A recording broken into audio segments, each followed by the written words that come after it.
If you're a new member to the site, I want to make sure that you've checked out the classroom section. It's in the purple bar, and when you go there, you click the button and you can take from various different instructors. It's baby steps, and we're building and building and building.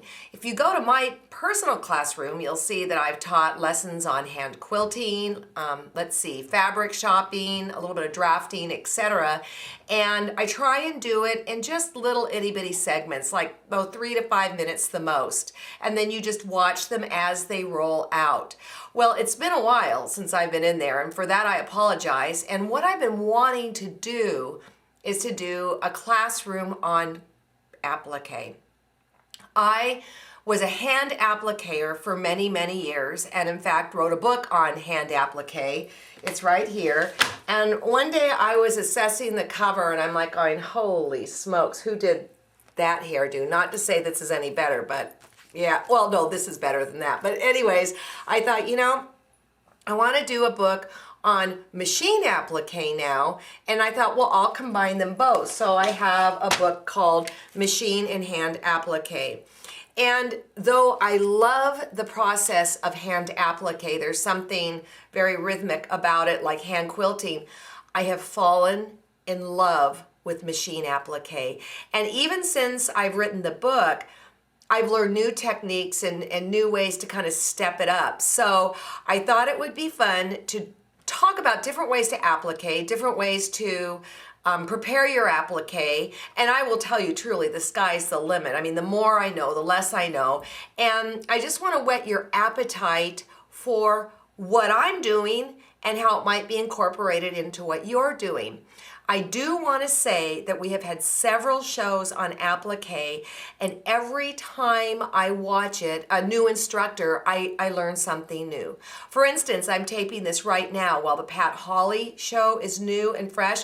I hosted it, but I forgot one really great little tip that she shared with her machine work. So I guess the point is, watch this, but also feel free to take from a bunch of different people, because what you will learn is that there's so much out there, and then you'll learn the tricks and tips that work best for you. Now, the other thing I want to address, and it's kind of the same thing, is our block of the month that Sue Garman prepares for us every year. Well, this year she did 2, and one is pieced and one is appliqued, and I thought it might be kind of cool to take the different things I'm going to show you and do it on this year's BOM Hugs and Kisses. I printed out, I know it's way past January, but I printed out January's, and I thought, well, this is really a great block to start with, because you've got stems, you've got your feather, your leaves, and different very basic shapes that we can talk about.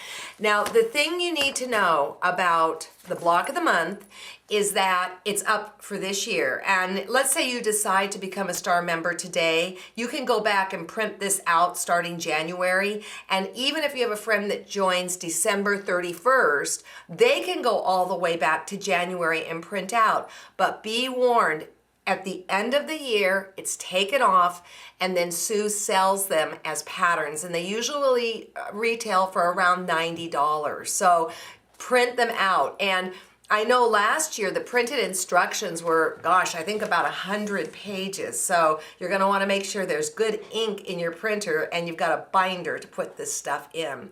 Anyways, I do have Sue's block of the month, Hugs and Kisses, right here behind me. I'm going to have you take a look at it. And Sue, I'm taking very good care of your quilts, and they are behaving, so don't worry. They're in a good foster home right now. But let's take a look at some of the blocks in her Hugs and Kisses quilt. You're going to really like them. And as you look at the block, look at the quilting.